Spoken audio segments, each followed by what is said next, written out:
Varosh?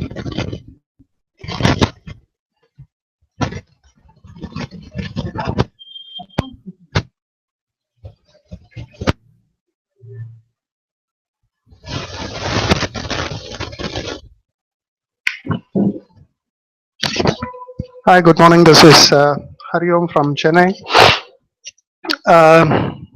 Today we are going to look into nonlinear systems, which is the new basics of medicine as well as physiotherapy, especially in understanding patients uh, and decision making. Uh, at the onset, I want to apologize for two things. One is I may be coughing in between because I have a uh, terrible cold. So please bear with us. So to begin with, we are going to look into a slightly a newer idea, but a relatively older idea in other science, but relatively new idea in physiotherapy as well as in medicine. So, as I said earlier, we are going to look into nonlinear systems. So, the first thing we are trying to understand is what's a system. Now, the simplest thing we would have, or anybody thinks of a system is a computer. We commonly say that um, a system is a computer. Right? So, what do I mean by a system? It's a anything, any object or which can be abstract or concrete. What we mean by an abstract is an abstract thinking, like if they in the early centuries they said that black hole as an abstract idea, or it can be a concrete idea like uh, a, a PC what you have in your living room now. And remember, any systems, we also in biology we said that this elementary system, this is the circulatory system, this is the cardiovascular system, and things like that. So, what do you mean by a system in that is an idea or an concrete idea which has a particular function and it has its own boundaries, and also remember it has a lot of components. Say, for example, the other picture which I have shown down is parts of a computer. You can see there are different parts to it. We can see there are the fan, the IC, and the integrated circuits, the motherboard, everything which is inside the PC. Likewise, if you take circulatory system, we have your lungs, we have your arteries, you have your veins, and the heart, everything. So they have different components, and they also have set boundaries. You know that the lungs has a set boundary, the arteries have a set boundary. In a system, you have set boundaries for your IC and things like that. And the different components with their own boundaries, they interact together. And these interacting variables, that is the variables which are inside the systems, they influence your function of that particular system. A simple idea is, depending on your variables inside your monitor, you get a resolution of your picture in your monitor. That is the functioning of your monitor. Depending on what is inside, what are the components of your monitor, you will have the functioning of it is dependent on that. All right. So the next thing we will look into is, as I said, there are many components. So we will just look into a human system. How do they function? Now the ICF talks about different layers which influence your function.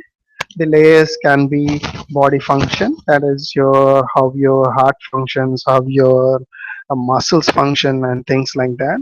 And they the other those all these layered systems, there are different systems, influence your activity, that is your functioning of it.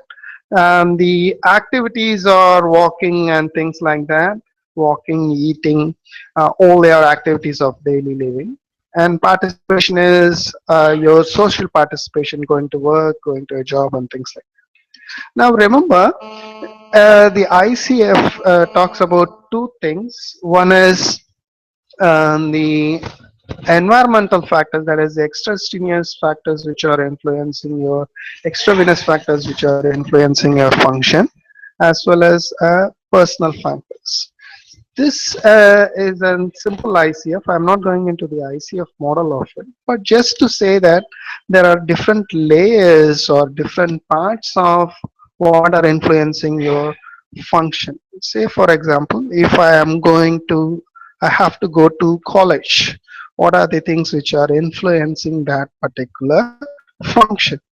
Now, commonly we assume that for me to go to school or college to participate in that activity, I need to walk, I need to be able to climb stairs and understand what is being taught in my class, something like that.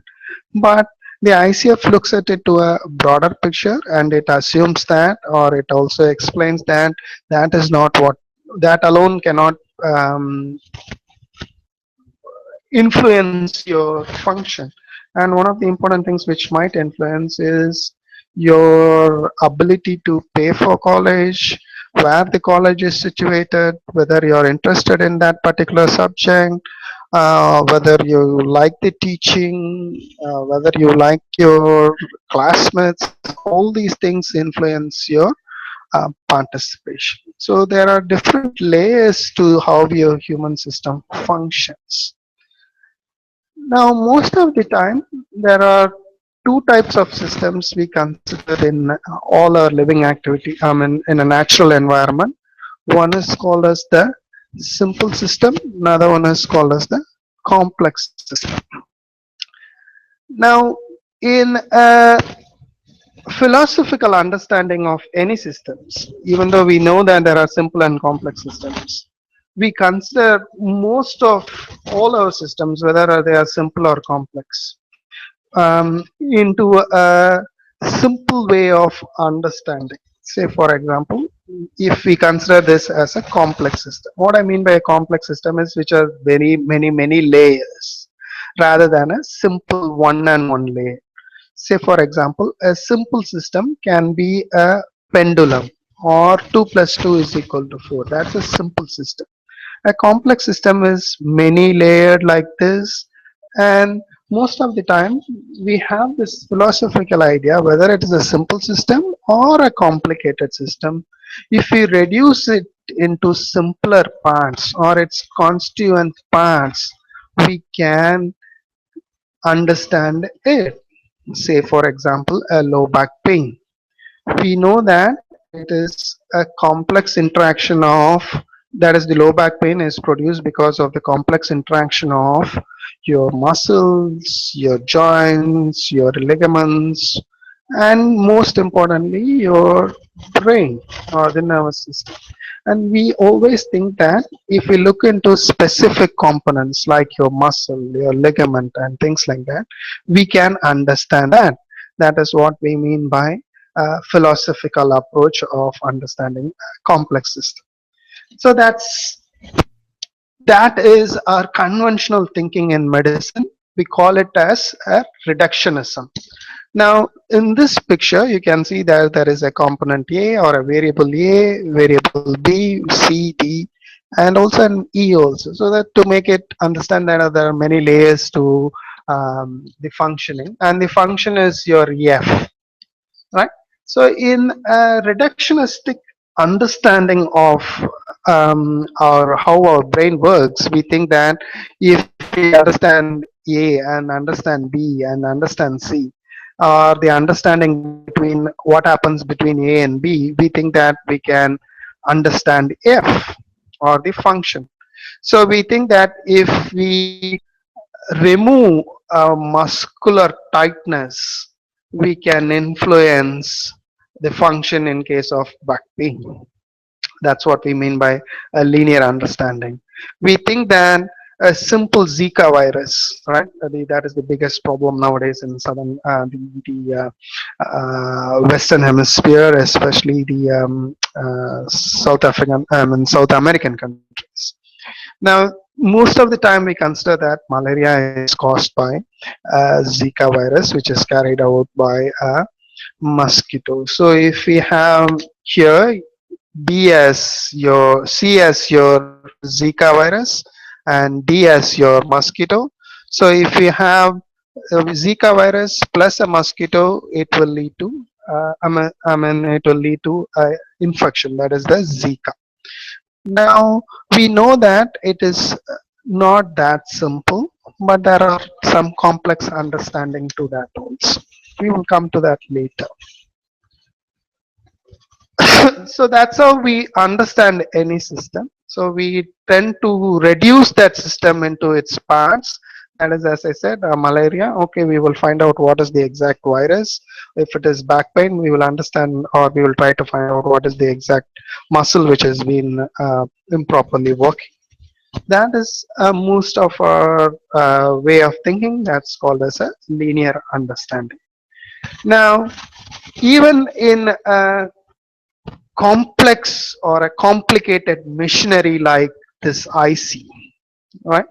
With many components. If you have a circuit like that, and if you have a problem in that, you can check each system or each component separately, this separately, and find out which is not working, and then repair it, and it will be all right. That is what we mean by a reductionist idea. This whole thing is a complex system, so we are looking into each components and see what is not working, repair it, and it will be all right. So we are looking like that for a human system like that also. That is a complicated system. We can reduce it and find out the exact point, and we can change, right? So this is called as a linear system or a linear way of thinking. And we know that if we understand that this is a problem, remove it, make it better, then it will be all right. Now we apply the same ideas for human beings also, especially in physiotherapy. Even though there are many layers and complex things, we reduce them into a single point, right? So how do we commonly do that? This is the common thing you would have been taught in your 80s, 90s, even in 2000. This is the same thing which is being taught to us. That is, as a person who is having difficulty in walking. So what do we do? We reduce the whole system of patient walking into its simplest components. That is, we reduce it into one impairment, spasticity. That's what we I was taught when I was in college, that spasticity is the root cause of all evil in a human nation. And nowadays we think that a lot of people think that weakness is the root cause of all evil. So what we do, we reduce the system to two impairments or one impairment or even three impairments, depending upon how many impairments you are reducing into. That doesn't matter. We reduce them, and we find out what is the exact cause of that impairment. So this is called as a linear understanding.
Sound வருதா? என்ன பண்ண? என்ன பண்ண?